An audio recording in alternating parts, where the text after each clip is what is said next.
So hello guys and welcome.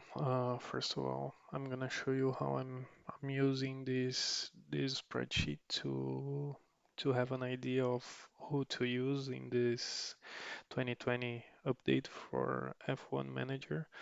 So first of all the credits are going here for this Richie Boy 1980 and Crazy Spy who put together this spreadsheet for the 2019 version and also for Jimmy Siegel for providing the parts and drivers update for 2020. Then I just updated here the tool for those two guys and I'm using this with some slightly difference that I will show you.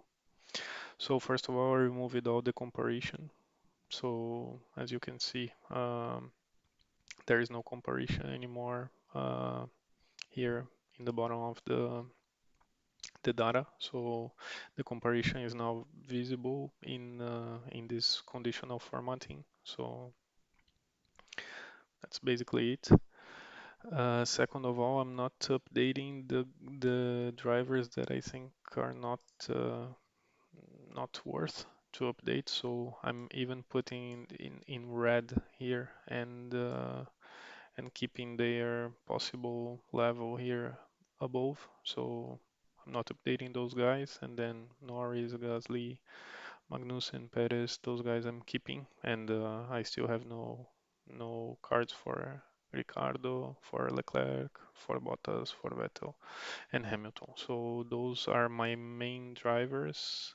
I mean, uh, even Magnussen, maybe on level 8, it would be, yes, it would increase to fourth. So what I'm doing, as you can see here, here we have the ranking of my drivers. I'm keeping as yellow the drivers that I see some potential and as blue the drivers that I'm using. So based on this calculation, I'm using Raikkonen and Grosjean. So because it's the first and the second place in my average, so I'm using also I'm putting some weight in the phew, what's the name of this in English? I don't know. I'm putting some weight on this status, so meaning that I'm considering a lot more weight for the overtaking because it's important in this 2020. Defending not so much, consistency. I'm including 200% more in the average weighted average and fuel management, tire management, and wettability. I mean, I'm sometimes increasing this value when I'm going to some championships and I'm sure that it's gonna rain. Then I'm putting here sometimes 75, 100%. And that's it. That's the way it's calculated. So you probably gonna have your your spreadsheet like this, and then you can update with all your data. So how is it working? So for example, I'm not updating, for example, Gasly to the level 7. I am checking here the accumulated cards needed to level 7, which is 384. Then when I reach this 384, I change here to 7. When I reach 784, I will change to 8, and then it will already calculate and give me the averages and everything. It's pretty similar with the equipment. So here also I have some weighted average based on what I think it's the best for this season. This is adjustable.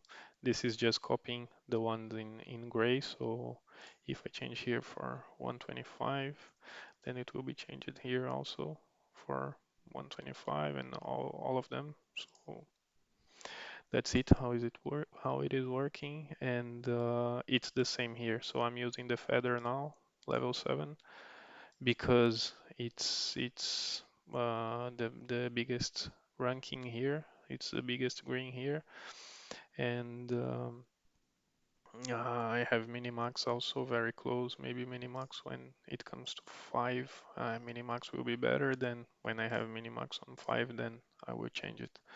And the same for everything else. So here I am also calculating one average without pit stop and with pit stop, which I'm dividing by the pit stop time here. But I mean, this is not making much more sense in this 2020 because 2019 we had a lot of differences between the pit stop, but now we have barely some differences. So for example, here I'm using Engager, which is a 0.45 of pit stop, and the getaway, for example, it's better, the pit stop, but all the rest is worse except the grip. So in the average, the getaway it's 6.1, but it's increasing a bit because of the pit stop. But even though I'm not using, for example, here's another good example. I have base at 7, so it's way better in uh, every status, but lock and load, for example, is better